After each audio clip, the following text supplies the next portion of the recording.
Հարավային Կովկասը կարող է դառնալ տարածաշրջանային խաղաղության և կայունության կենտրոն, հայտարարել է Վրաստանի նախագահը։ Շատ գոհ եմ հարևան երկրների ղեկավարների հետ իմ հանդիպումներից, Հարավային Կովկասը տարածաշրջանում օազիս դառնալու ներուժ ունի, ասել է Միխեիլ Կավելաշվիլին, խոսելով Հայաստան և Ադրբեջան կատարած այցերի մասին։ Նրա խոսքով բոլոր երկրները գիտակցում են, թե որքան կարևոր է Հարավային Կովկասում խաղաղությունը ոչ միայն տարածաշրջանի, այլև միջազգային հանրության համար։ Ըստ Կավելաշվիլու հարկավոր է վերջ տալ հակամարտություններին, կարգավորել հարաբերությունները և զարգացնել տնտեսությունը։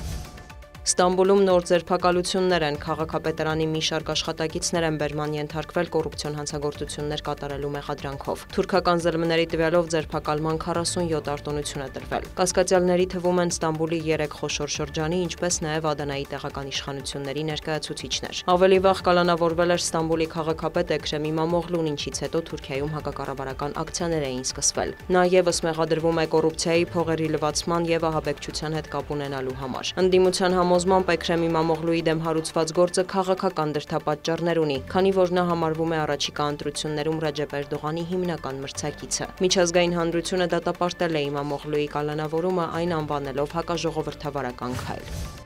Վրաստանում ուժի մեջ է մտել օտարերկրյա գործակալների գրանցման մասին օրենքը ամերիկյան FARA ակտի նմանությամբ։ Դրա համաձայն ավելի քան 20% արտասահմանյան ֆինանսավորում ստացող վրացական կազմակերպությունները, այդ թվում լրատվամիջոցները, պետք է պարբերաբար հաշվետվություն ներկայացնեն իրենց գործունեության մասին։ Օրենքով սահմանված պահանջները չկատարելու համար նախատեսվում է մինչև 5 տարվա ազատազրկում։ Ըստ իշխող վրացական երազանք կուսակցության նախաձեռնության նպատակն է պայքարել արտասահմանյան ֆինանսավորում ստացող այն կազմակերպությունների դեմ, որոնք փորձում են ապակայունացնել Վրաստանը։ Եվրամիությունը դատապարտել է օրենքի ընդունումը, ԵՄ դիվանագիտության ղեկավար Կայա Կալասը մտահոգություն է հայտնել, որ այն լուրջ սպառնալիք է Վրաստանում ժողովրդավարության համար և կարող է սահմանափակել այլախոհությունը, քաղաքացիական հասարակությանը և անկախ ԶԼՄ-ների գործունեությունը։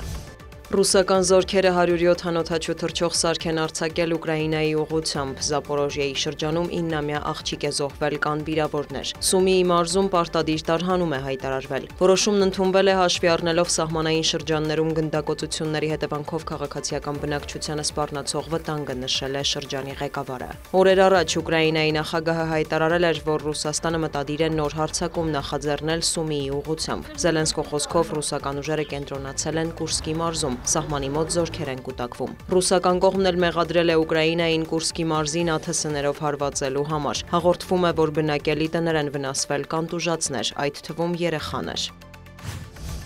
Դոնալդ Թրամփը կրկին հայտարարել է, որ հիասթափված է Ուկրաինային Ռուսաստանի հարվածներից, միևնույն ժամանակ նա չի քննադատել Վլադիմիր Պուտինին։ Ես շատ զարմացա, երբ թիրախավորվեց Կիևը, այն էլ ընթացող բանակցությունների ֆոնին, որոնք իմ կարծիքով կարող էին լավ արդյունք տալ։ Մենք պատրաստվում էինք լուծել խնդիրը, բայց հանկարծ սրթիռները հարվածեցին ուկրաինական քաղաքներին, մարդիկ զոհվեցին, մտահոգություն է հայտնել ԱՄՆ նախագահը։ Սպիտակ տանը կայացած մամուլի ասուլիսում լրագրողի նկատառմանը, որ Ռուսաստանի նախագահը շատ համառ Թրամփը հավելել է, Վոլոդիմիր Զելենսկին նույնպես համառ է։ Նա անդրադարձել է Իրանի և Գազայի շուրջ ստեղծված իրավիճակին։ Իսրայելը և Համասը մոտ են համաձայնությանը։ Իրանի հետ էլ միջուկային գործարք կնքելու հնարավորություն կա, ընդգծել է Դոնալդ Թրամփը։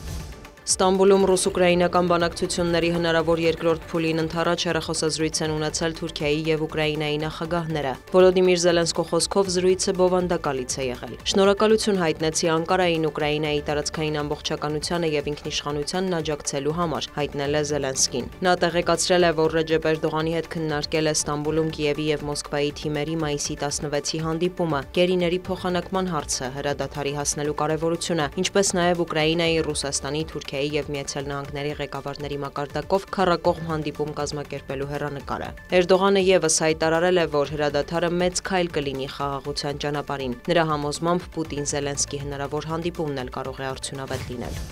Տեսլայի և SpaceX-ի ղեկավար գործարար Իլոն Մասկը լքել է ԱՄՆ կառավարության արդյունավետության դեպարտամենտի ղեկավարի պաշտոնը, որը նա զբաղեցնում էր Դոնալդ Թրամփի վարչակազմում։ Պետական ծառայության շրջանակում նրա հիմնական խնդիրն էր բարձրացնել կառավարության արդյունավետությունը, կրճատելով կառավարության ծախսերը և պաշտոնյաների թիվը։ Նա այդ պաշտոնում նշանակվել էր 130 օրով։ Թրամփը Մասկի մասնակցությամբ մամուլի ասուլիս է հրավիրել գործարարին հանձնել Սպիտակ տան խորհրդանշական ոսկե բանալին։ Մասկը հայտարարել է, որ չի խզում կապերը ԱՄՆ նոր վարչակազմի հետ եւ անհրաժեշտության դեպքում խորհրդատվություն կտրամադրի նախագահին։ Նրա խոսքով արդյունավետության դեպարտամենտը կշարունակի գործունեությունը։ Դոնալդ Թրամփը բարձր է գնահատել իր վարչակազմում Մասկի աշխատանքը, շեշտել, նա աշխարհի ամենահզոր բիզնես առաջնորդներից եւ նորարարներից մեկն է։ Սպիտակ տան ղեկավարը հավելել է. Ամերիկային Իլոն Մասկի մատուցած ծառայությունն աննախադեպ է ժամանակակից պատմության մեջ։